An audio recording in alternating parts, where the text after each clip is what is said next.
श्रीगुरुभ्यो नमः। हरे ओम।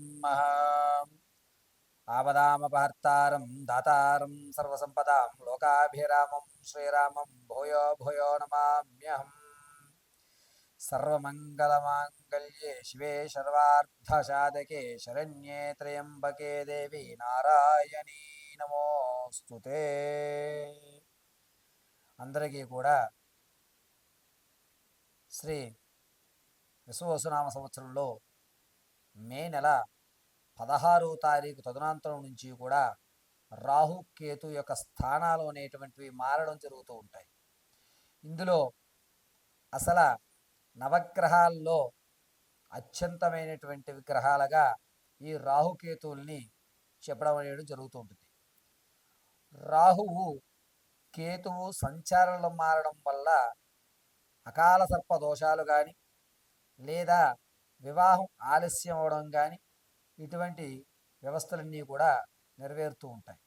అయితే ఇక్కడ రాహు అనేటువంటి గ్రహము ఒక స్థానం నుంచి మారి కేతు వేరే స్థానానికి మారేటువంటి వ్యవస్థ మే 16 తర్వాత నుంచి కూడా జరుగుతూ ఉంటుంది.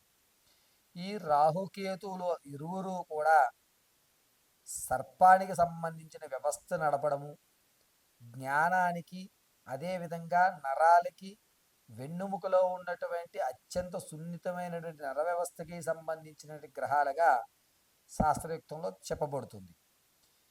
జ్ఞానం ప్రబోధించాలి అన్న కేతు గణము అనేటువంటి వ్యవస్థలో మనం తెలియజేస్తూ ఉంటాం. ఇక్కడ రాహువు కేతు అనేటువంటిది మే 16వ తారీఖు తదనంతరం నుంచి మారడం వల్ల కొన్ని జాతకులకు అదృష్టం కలిసి రావడము, కొంతమందికి అపమృత్యువులు అనేటువంటివి ఏర్పడము, కొంతమంది ఆర్థికంగా నలగడము, మరికొంతమందికి ఆర్థికంగా లాభపడము అనేటువంటివి జరుగుతూ ఉంటాయి. అయితే ఏ రాశి వారికి ఏ విధమైనటువంటి ఫలితాలు మే 16 తర్వాత జరుగుతుంది అనేటువంటి విషయాన్ని క్షుప్తంగా వ్యవస్థాపరంగా శాస్త్రయుక్తంగా తెలియజేయడం అనేటువంటిది మీకు చేస్తూ ఉంటాను. ఇందులో నవగ్రహాల్లో మనం రాహువు కేతువు అనేటువంటి 2 గ్రహాలు. ఇందులో రాహువు అనేటువంటిది నైరుతి భాగంలోను, కేతు వాయువ్య భాగంలోనూ ఉంటుంది. ధన ధాన్య అభివృద్ధి చెందడానికి, దినదిన ప్రవర్ధమాన రాజభోగాలు కూడా మనం ఉచ్చింతమైనటువంటి స్థాయికి వెళ్ళడానికి కూడా ఈ రాహుకేతువులు దోహదపడుతూ ఉంటాయి. ఈ రాహుకేతువుల్లో రాహు యొక్క స్థానం కేతువుని అనుసరించుకుంటూ వెళ్ళడం అనేటువంటిది జరుగుతూ ఉంటుంది. కేతు గణము నవగ్రహాల్లో 9వ గ్రహంగా తన యొక్క సంచారణ మారుస్తూ జాతకంలో ఉన్నటువంటి విషయ పరిజ్ఞానాన్నింటినీ కూడా మార్పు చెందుతూ జరుగుతుంది. కేవలము కేతువు తన యొక్క స్థితిని మార్చడం వల్ల జరిగేటువంటి విపత్తులు ఏమిటి, ఈ మే నుంచి జూన్ వరకు కూడా వాతావరణంలో ఎటువంటి మార్పులు జరుగుతాయి అనేటువంటి విషయాన్ని ఇప్పుడు మనం కూలంకషంగా చక్కగా క్షుప్తంగా తెలుసుకునేటువంటి ప్రయత్నాలు చేద్దాం. ఇందులో మొట్టమొదటిగా మేషరాశి వారి దగ్గరికి వచ్చేది. తదనంతరము ధనుసు రాశి వారు.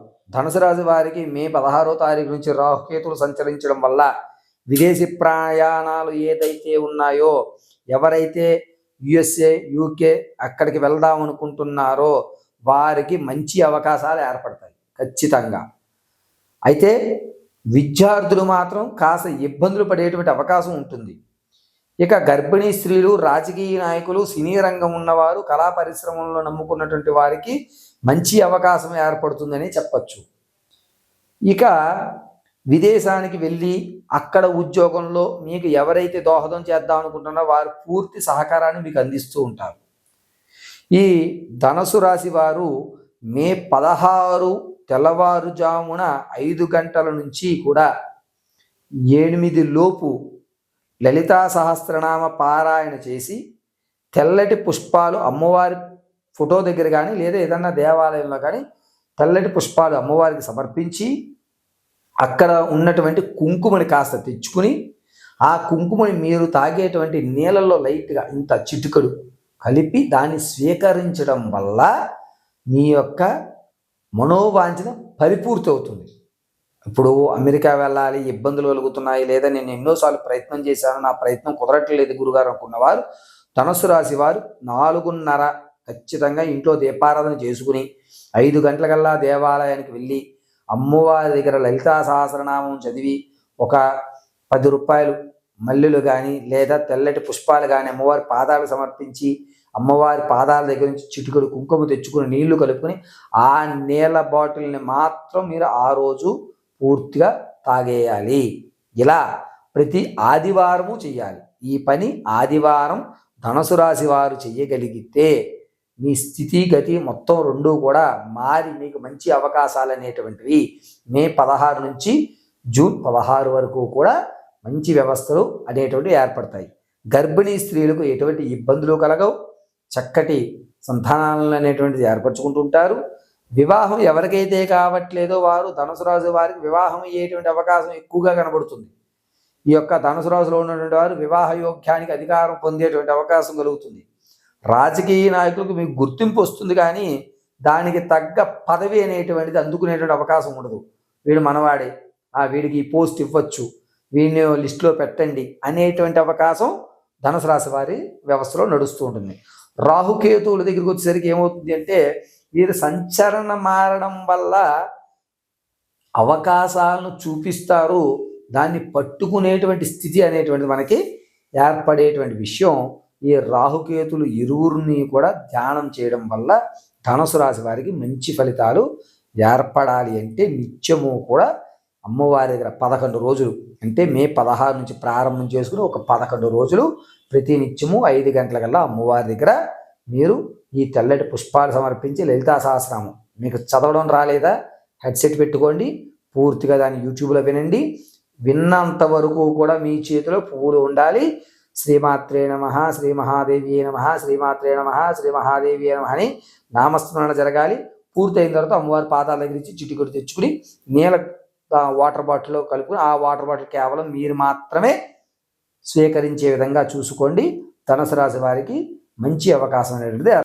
కేవలము నక్షత్రాలు తెలిసిన వారు మాత్రము, నక్షత్ర పాదములు రాశి తెలిసిన వారు మాత్రము బుట్టే సిద్ధాంతి గారు అనుసరించిన దాన్ని అనుసరించి నా మేధా సంపత్తును ఉపయోగించి నేను ఈ ఫలితాలను మీకు తెలియజేయడం జరిగింది.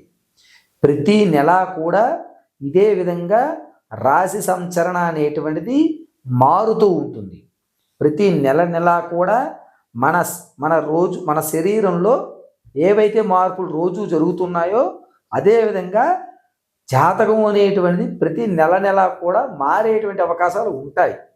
కావున ప్రతి ఒక్కరూ కూడా వారి యొక్క రాశి పరిజ్ఞానాన్ని అనుసరించుకుని మీకేదన్నా సందేహాలు ఉంటే నా ఫోన్ నెంబర్కి మీరు సంప్రదిస్తే నేను దానికి సమాధానం అనేటువంటి చెప్పడం జరుగుతుంది. ఇది కేవలము మే 16 నుంచి జూన్ 16 వరకు మాత్రం ఇచ్చినటువంటి జాతక పర్యంతం మాత్రమే.